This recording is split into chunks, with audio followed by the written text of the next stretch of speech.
자, 세종어제 훈민정음 방금 얘기했듯이 모든 교과서 공통 지문입니다. 그렇기 때문에 우리가 요 내용 같은 경우는 꼭 숙지를 해둘 필요가 있습니다. 자, 일단 먼저 내용을 들어가기 전에 기본적으로 우리가 알아둬야 될 내용들을 몇 가지 필기를 해보도록 합시다.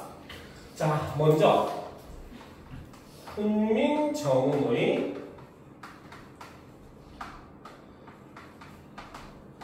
창제는 언제인가? 그렇죠? 자, 훈민정음은 기본적으로 1443년에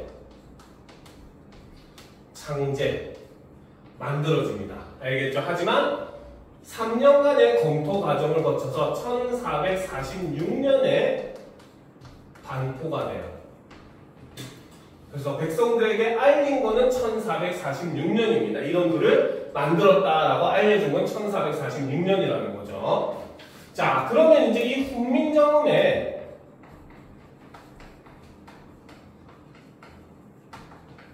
의미를 한번 살펴보면 첫 번째 의미는 바로 뭐냐? 바로 세종대왕이 자, 훈민정음의 의미를 기본적인 의미 말을 해석을 하면은 바로 백성들을 가르치는 바른 소리라는 뜻입니다. 알겠죠? 자, 그런데 이제 이것은 두 가지 종류를 가리킵니다. 첫 번째는 세종대왕이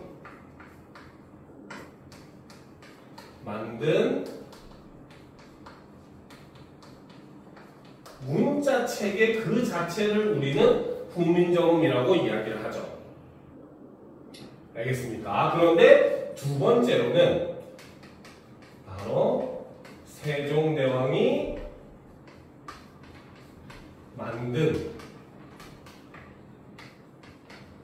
문자 체계를 설명한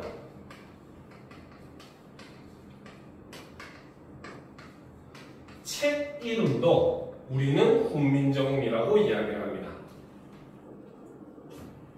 알겠습니까? 자, 그런데 이 책도 종류가 두 종류가 있어요. 알겠습니까? 자, 첫 번째 책은 자, 훈민정음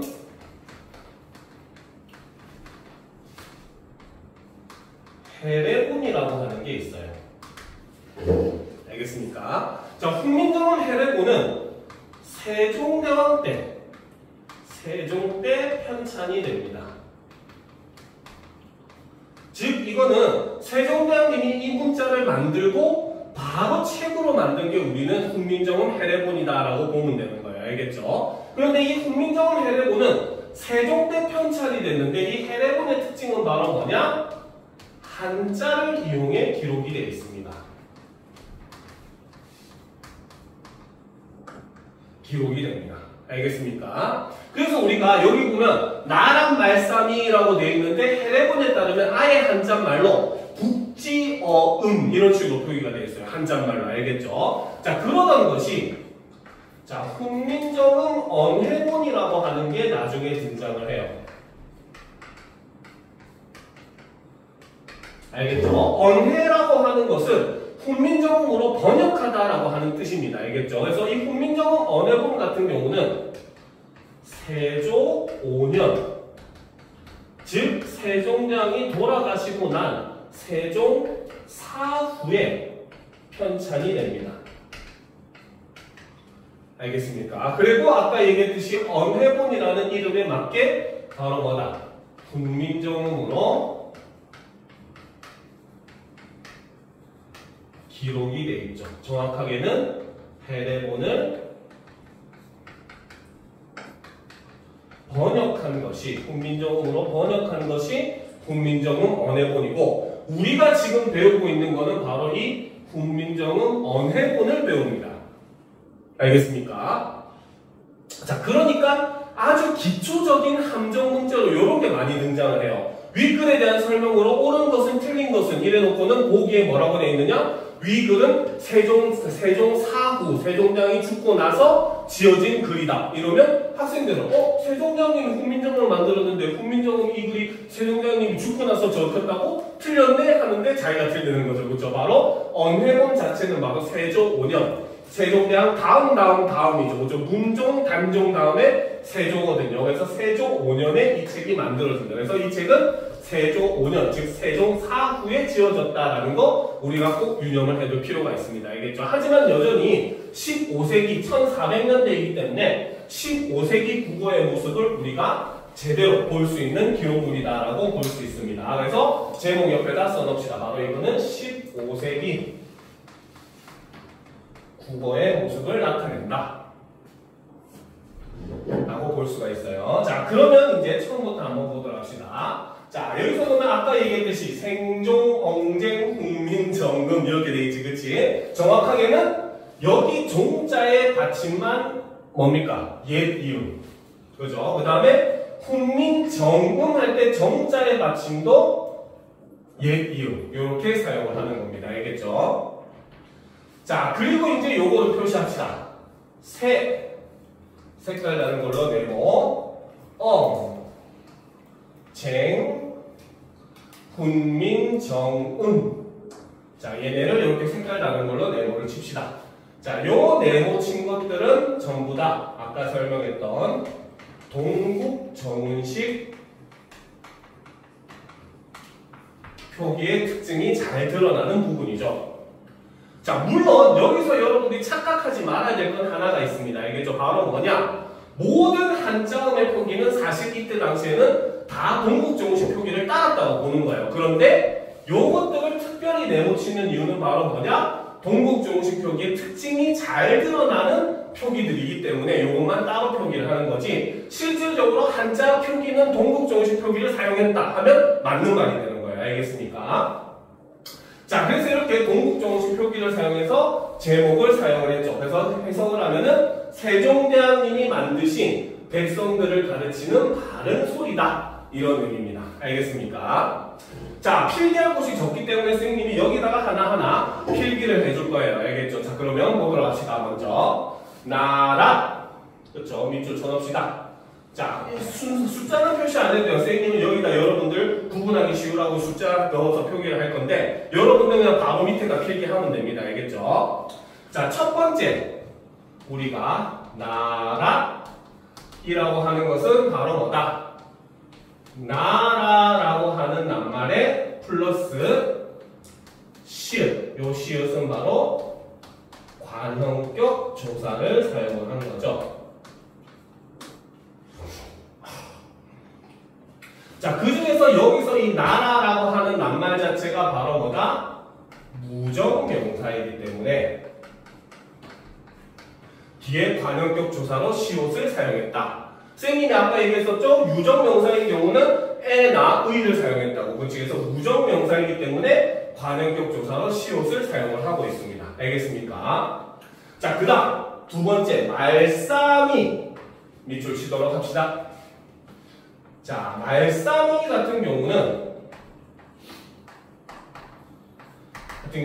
바로 뭐다? 아까 얘기했듯이 말쌈, 미음이라고 하는 종성으로 끝났죠. 여기에 플러스 자음 모음 형태의 이, 주격조사를, 자음 모음 형태의 주격조사 이를 사용을 했다라고 볼 수 있다는 거죠.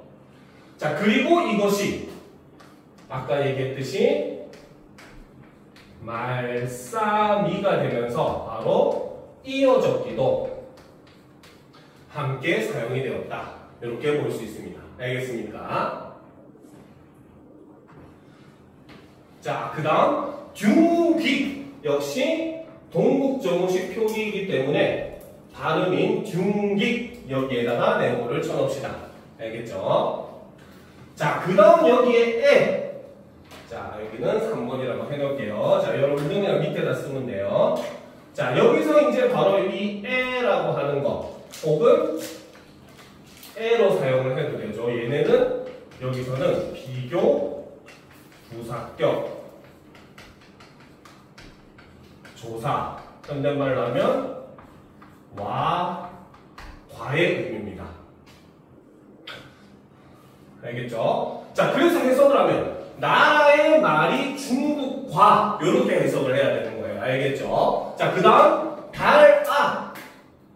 자, 여기는 여러분 선생님 4번이라고 해놓고 여러분들은 자, 밑에다 이렇게 씁시다. 자, 달아 같은 경우는 그렇죠. 자, 이거는 바로 뭐다? 리을, 이응 활용형이 사용이 된 겁니다. 알겠습니까? 자, 그래서 얘는 원래 형태는 바로 뭐다? 다르. 이거에 아가 붙었는데 이것이 뭐가 되었다?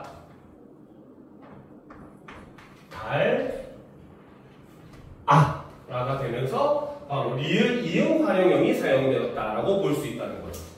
알겠습니까? 그래서 해석을 하면 뭐다? 나라의 말이 중국과 달라. 이렇게 해석이 되는 겁니다. 알겠습니까? 자, 그런데 이제 이거는 학교마다 아까 얘기했듯이 좀 다르지는 부분이죠. 말싸움 같은 경우는 바로 의미 축소로 보기도 합니다. 이것도 함께 써놓읍시다. 알겠습니까? 자, 그래서 나라의 말이 중국과 달라. 문자와로.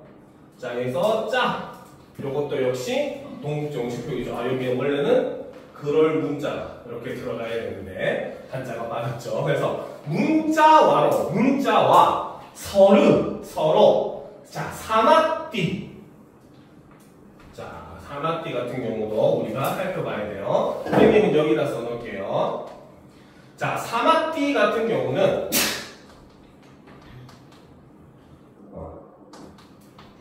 사마띠 같은 경우는 원래 기본형은 사마따입니다. 치읓 받침이에요. 알겠습니까? 자, 이것이 사막에다가 D가 됐는데 얘가 표기가 치읓이 시옷으로 바뀌고 사막 D가 된 거거든요. 그래서 요거를 우리는 탈종성법이다. 이렇게 설명을 합니다. 그래서 받침이 원래 원형은 치읓인데 탈종성법에 의해서 시옷으로 바뀌었다, 교체되었다라고 볼 수 있다는 거죠. 알겠습니까? 자, 사마띠 아니할세. 자, 요거는 여기다 그냥 바로 써줄게요. 요거는 고전 작품에서 굉장히 많이 쓰이는 표현이니까 알아두면 굉장히 도움이 많이 돼요. 옛말에 뭐뭐 리을세라는 표현이 있거든요. 그렇죠? 요거는 현대말로 하면은 뭐뭐 하기 때문에 라는 뜻입니다. 알겠습니까? 자, 그래서 여기까지 해석하면 나라의 말이 중국과 달라 문자와 서로 사마띠 통하지 아니하기 때문에, 그래서 문자는 한자를 쓰니까 이거는 중국의 말과 통하는 글자인데 우리말과는 그러니까 통하지가 않더라는 거죠. 그렇죠? 자, 그런데 봅시다. 이런 전차로, 자, 얘는 가로를 치도록 합시다. 이런 전차로.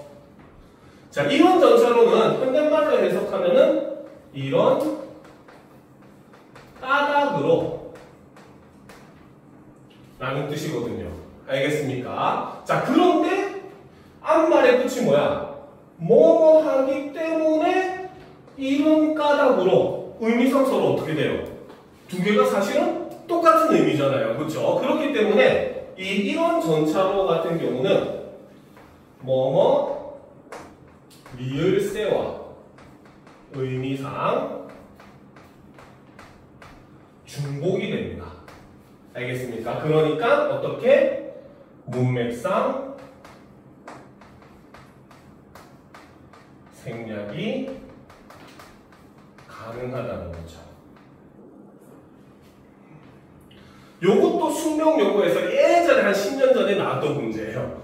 알겠습니까? 갑자기 뜬금없이 지문에서 위 지문에서 생략이 가능한 부분을 찾아 쓰시오, 이런 서술형 문제가 나온 거야. 갑자기 뜬금없이. 근데 여기서 보면 뭐뭐 할세다, 이런 까닭, 이런 전차로랑 의미상 중복이 되니까 얘네는 문맥상 이 부분은 생략이 가능하다, 요걸 묻는 문제였거든요. 그래서 이런 것도 문제가 나올 수 있으니까 조심을 할 필요가 있어요. 자, 그 다음 어리.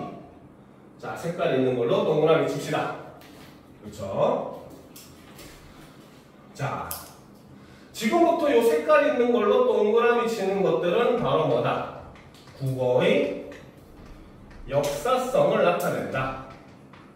아까 말씀 같은 경우는 학교마다 다르니까 이렇게 간단하게 했지만, 자, 실질적으로 시험에 많이 나온 이런 단어들 같은 건 이렇게 표시를 할 필요가 있어요. 알겠죠? 그 중에서도 어린 같은 경우는 바로 의미 이동이 드러나죠.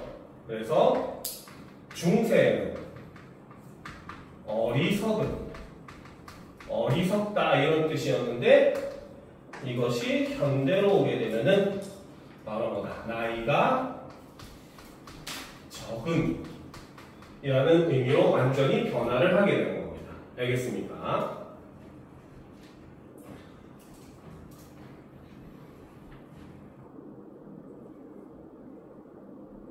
됐죠?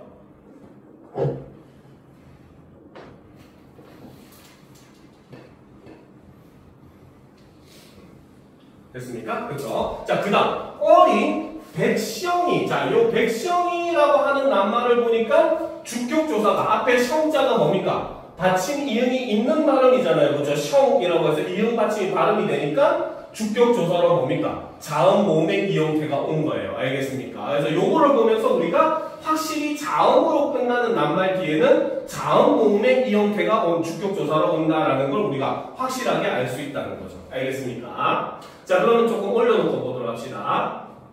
자, 그래서 어린 백성이, 어리석은 백성들이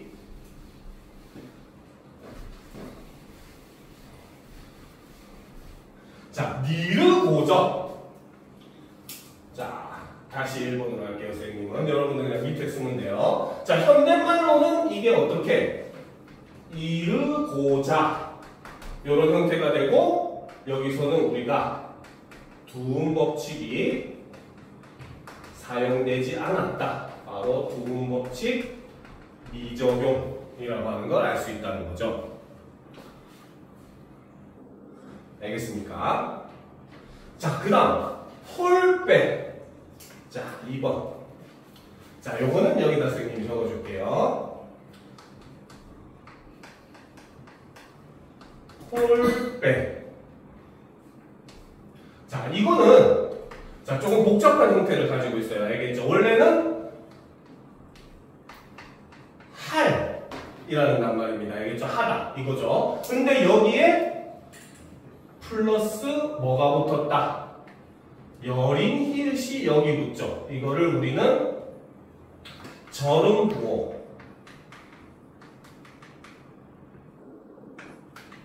자, 그런데 여기서는 홀 때문에 아까 얘기했듯이 배가 빼라고 발음이 되거든요. 그래서 학교에 따라서는 요거를 된소리 대기 부호다.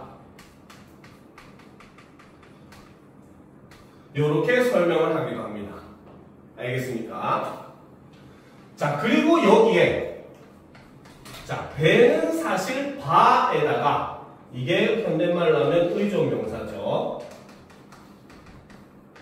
뭐뭐 할 바가 있다 이런 뜻이에요. 그치? 바가 의존명사죠. 여기에 아라고 하는 모음으로 끝났어요. 얘는 형태상 이가 붙을 수 있는 애잖아요. 그쵸? 그러니까 여기에 이라고 하는 주격조사가 붙게 된 겁니다.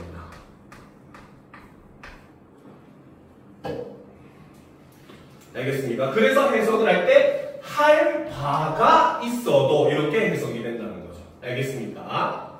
자, 그래서 홀빼 있어도 역시 이어적기가 사용이 되죠. 자, 마침내 제 뜻을 밑줄 치고 3번. 자, 이거는 여기다 적어줄게요. 자, 뜻을이라고 하는 말은 원래는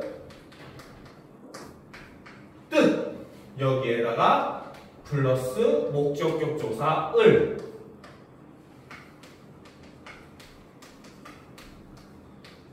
이 붙은 형태입니다. 알겠죠? 여기서는 우리가 첫 번째로 어두 장군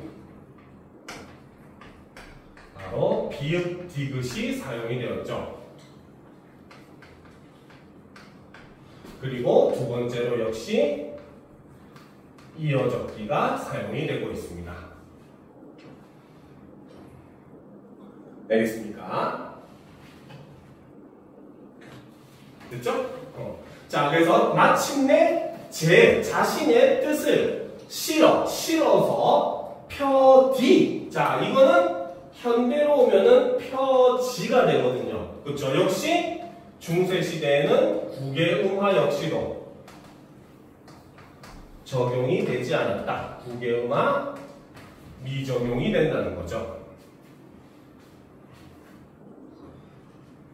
알겠습니까? 자, 그래서 자신의 뜻을 실어서 펴지 못할. 자, 이거를 4번이라고 합시다. 자, 그래서 4번 못할이라고 하는 것도 역시 여기에 플러스 열인 히읗. 이거는 어떤 선생님도 이견 없이 절음부호라고 표현을 합니다. 알겠습니까? 오케이? 그렇죠? 절음부호. 얘는 왜? 뒷소리가 놈이라고 해서 니은 소리이기 때문에 된 소리가 될 수가 없잖아요. 그렇죠? 그래서 이때는 어떤 쌤도 이견 없이 절음부호라고 해요. 근데 아까 앞에서 홀빼 같은 경우는 뭐라고 했다? 뒷말이 홀빼라고 해서 된 소리로 나기도 하기 때문에 요거를 된 소리 되기 부호라고 하는 쌤도 있어요. 알겠습니까? 그래서 홀빼가 못할 놈이. 자, 놈이 역시 동그라미 칩시다. 그렇죠? 자, 이 놈이도 역시 마찬가지 국어의 역사성을 드러내주는 말. 얘는 그 중에서도 뭐다? 의미 축소에 해당합니다. 그렇죠? 그래서 놈이라고 하는 낱말은 중세에는 남자의 일반 명사였는데 이것이 현대로 오게 되면은 남자의 비속어, 남자를 낮춰 부르는 욕을 하는 그런 말이 된다는 거죠. 알겠습니까? 자, 그래서 자신의 뜻을 실어 펴지 못하는 사람이 한이라 밑줄 치도록 합시다. 자, 얘는 5번으로 해놓을게요. 자, 얘를 5번으로 하는 이유는 자, 중세시대에는 하다라는 말이 두 종류가 있었습니다. 알겠습니까? 자, 여기서 쓰는 하다. 아래아를 쓰는 하다잖아요. 그쵸? 아래아란데 그냥 아를 쓰는 하다예요. 그쵸? 요 그냥 아래아 쓰는 하다 같은 경우는 의미가 많다라는 뜻입니다. 알겠습니까? 그럼 현대에서 얘기하는 하다. 일종의 뭐 플레이 같은 두 같은 의미를 나타낼 때는 아래아를 쓰는 하다를 써요. 이것이 현대말로는 하다라는 뜻이 됩니다. 알겠습니다. 근데 이거는 언어의 역사성, 국어의 역사성이라고 보진 않아요. 알겠습니까? 그래서 이것이 일종의 요걸로 변해가지고 통합돼서 이제 사라졌다, 소실됐다라는 의미로 보지 얘는 국어의 역사성으로 보진 않습니다. 알겠습니까? 그러니까 앞에서 보면 뭡니까? 못하다, 할 바, 이때는 아래아를 썼어요. 하다에. 그치? 그때 이거는 바로 이 하다라는 뜻이었기 때문에. 그쵸? 근데 한이라 할 때는 해석을 할 때 많구나라고 해석을 하니까 이때는 아를 쓰는 하다를 사용을 한 겁니다. 알겠습니까? 자, 그럼 또 올려놓고 보도록 합시다. 자, 내가 이것을 위하야라고 되어 있죠. 역시 윙. 그렇죠? 네모 쳐야겠죠. 바로 동국정식 표기를 사용을 했죠. 그래서 내 이것을 위하여 어여삐. 역시 동그라미 쳐야 되겠죠. 자, 역시 이것도 국어의 역사성을 사용을 하고 있습니다. 자, 그래서 여기서 어여삐 라고 하는 낱말은 중세에는 가엽게 혹은 불쌍하게 이런 의미였는데 이것이 현대로 오게 되면은 예쁘게 이런 의미로 완전히 변하게 되는 거죠. 그래서 내가 이것을 위하여 어여삐 불쌍하게 여겨 새로 스물 밑줄 칩시다. 그렇죠? 자, 스물이라고 하는 것은 바로 원순 모음화가 역시 미적용 사용되지 않은 부분입니다. 알겠습니까? 원래는 현대말로 하면 뭡니까? 중세에는 스물 입술 소리가 리을 받침 위에서 으로 소리 나는 게 현대로 오면은 스물 우로 원순모음으로 변하거든요. 그래서 이걸 원순모음화라고 하는데 중세에는 역시 원순모음화가 적용이 되지 않았다는 거죠. 알겠습니까? 그래서 새로 28자란 역시 동국정음식 표기죠. 자, 맹가노니 만드니 그렇죠? 자, 사람마다 사람들로 하여금이라고 되어 있는데 자, 요거 같은 경우는 학교에서 시험 문제로 안 나와요. 알겠습니까? 자, 그 이유가 바로 뭐냐면 원래 각자 명서 똑같은 소리 그 글자 자음이 두 개가 오는 경우에는 이음이 각자 명서는 없어요. 쌍이음은 원래는 없어요. 알겠죠? 근데 여기 경우에는 아주 좀 독특하게 쌍이음을 사용을 했거든요. 그래서 이거는 시험 문제에 거의 나올 확률이 없습니다. 거의 99.9% 시험 문제에 나올 확률이 없어요. 알겠죠? 그래서 각자 명서지만 원래 각자 명서에 이음이 없어요. 알겠습니까? 그래서 사람들로 하여금 자, 수비 미격 할 때 자, 수비 밑줄 칩시다. 그죠? 자, 수비 같은 경우 이걸 이제 1번으로 합시다. 자, 요거는 이제 수비라고 해서 이거는 15세기 표기 방법이에요. 알겠죠? 근데 이것이 16세기가 되면은 수이로 변합니다. 알겠죠? 그래서 16세기에 수이로 변하는 모습을 통해서 어떻게 16세기에 순경음 비읍이 소실이 된다. 사라지게 된다. 알겠죠? 요걸 알 수 있다는 거죠. 알겠습니까? 그래서 쉽게 니겨, 익혀, 날로 쓰매, 날마다 쏘매. 자, 요거 굉장히 중요합니다. 자, 쏘매 밑줄 쳐놓읍시다. 자, 수매라고 하는 것은 자, 원래 기본형은 쓰다. 글씨를 쓰다 할 때 쓰다입니다. 알겠습니까? 여기에 뭐가 붙냐면 명사형음이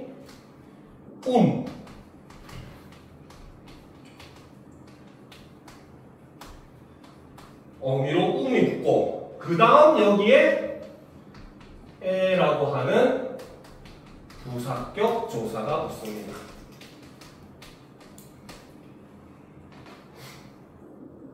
알겠습니까? 자, 그래서 이 단어에서 우리가 알아둘 게 세 가지가 있어요. 첫 번째는 마찬가지 어두자음군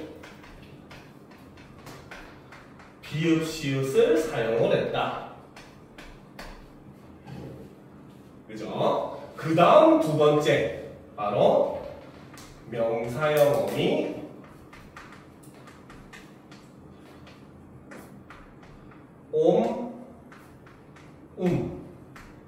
요거를 사용을 했다.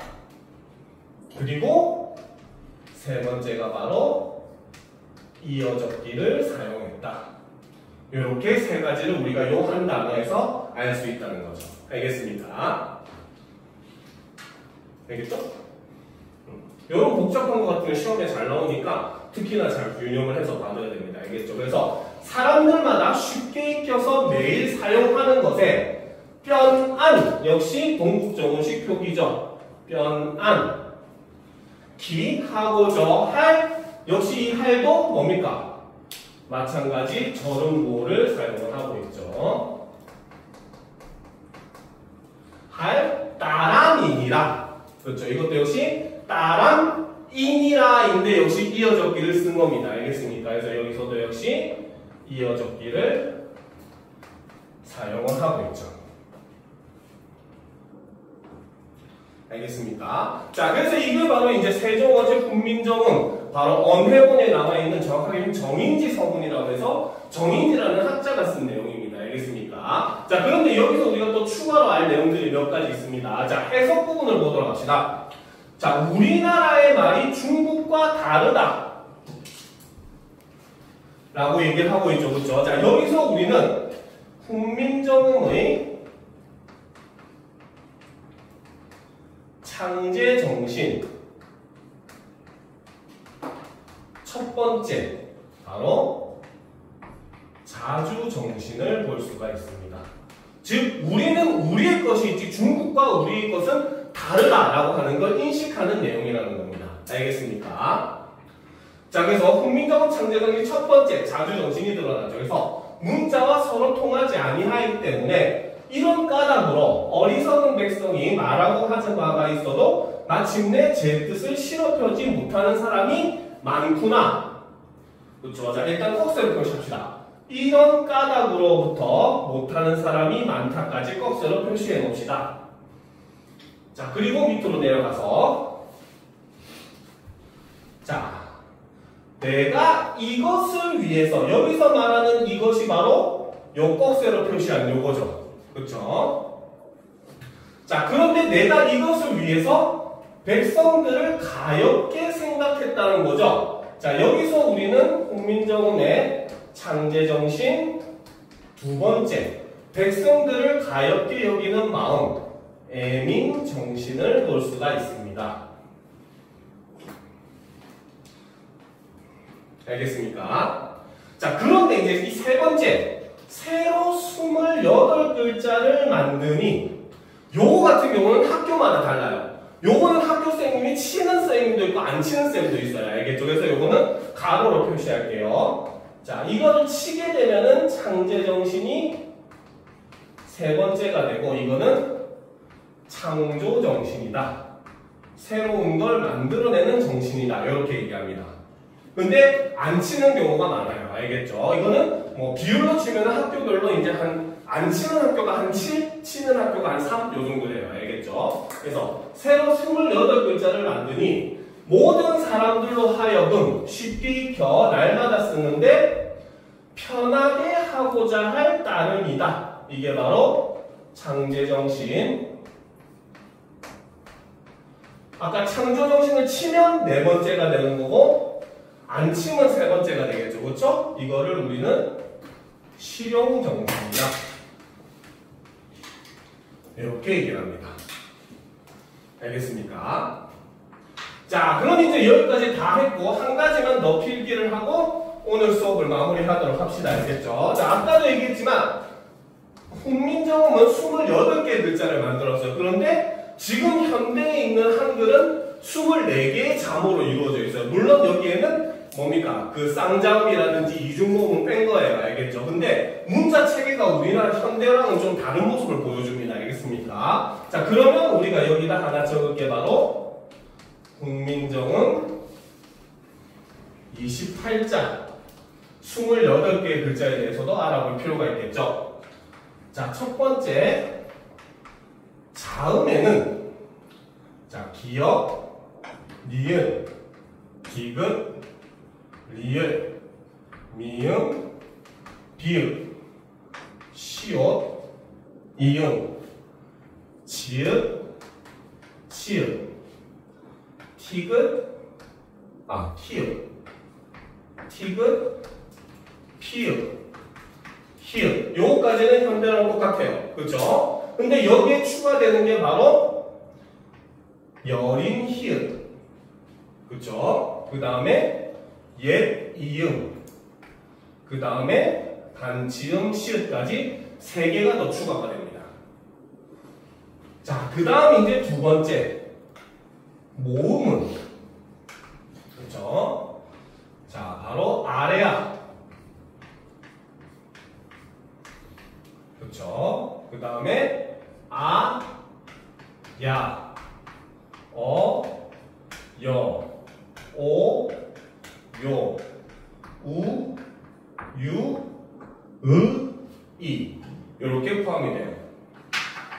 자, 여기서 기역, 니은, 다음 미음, 시옷, 이응, 그 다음 아래야, 그 다음 이. 자, 요 빨간색으로 동그라미 친 것들은 자음 모음의 기본자에 해당하는 낱말들입니다. 음운들입니다. 알겠죠? 자, 그 다음 여기에 여린 히읗, 옛 이음, 반치음, 그 다음에 아래아까지. 자, 이 노란색으로 네모친 것들은 현재는 사라진 소실자들입니다. 현재는 다 사라진 것들이에요. 알겠습니까? 자, 그리고 여기서 추가되어서 여러분들이 한 가지 더 알아둬야 될 것은 바로 뭐다?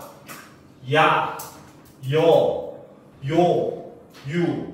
얘네는 바로 뭡니까? 현대에는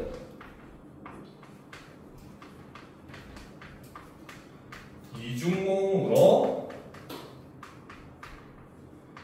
취급을 하는 애들이라는 거죠. 그 말은 이 꼴 바로 뭐다?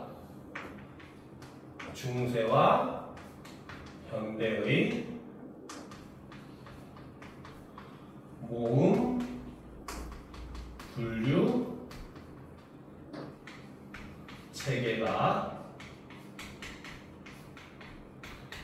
다르다는 걸 알 수 있다는 겁니다. 알겠습니까? 현대는 얘네 대신에 뭐가 들어가요? 위, 왜 얘네가 들어가잖아요. 그렇죠? 근데 중세에는 오히려 이런 글자들은 다른 글자들과 합쳐진 글자들이고 야, 여, 요, 유 얘네가 이제 그 뭡니까? 한국민정음 그 창제 원리에 따르면 제출자라고 해서 초출자에서 한 번 더 아래아를 더한 글자에 해당하는 것들이고 얘네들이 기본 글자로 취급이 되는 겁니다. 그래서 현대화는 문자체계, 모음체계 자체도 달랐다라는 것까지 알고 있으면 여러분들이 이 부분은 완벽하게 공부를 하는 게 되는 겁니다. 알겠습니까? 자, 오늘 수업은 여기까지 하도록 하겠습니다. 알겠죠?